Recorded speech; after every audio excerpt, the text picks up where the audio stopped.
eto, sige. Kung hindi ka naman naging volleyball player, ano sa tingin mo kaya yung profession?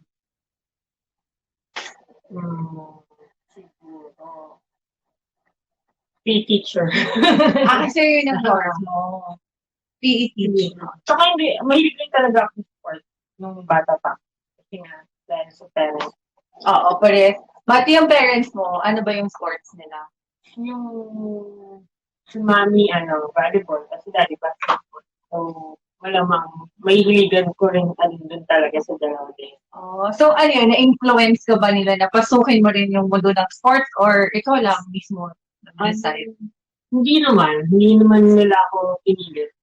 Actually, ako rin yung nagsabi sa kanila nung nalaman ko na nga yung, like, sa school, diba? Mm. Kaya nung elementary ako, nalaman ko na pwede pala akong maglaro.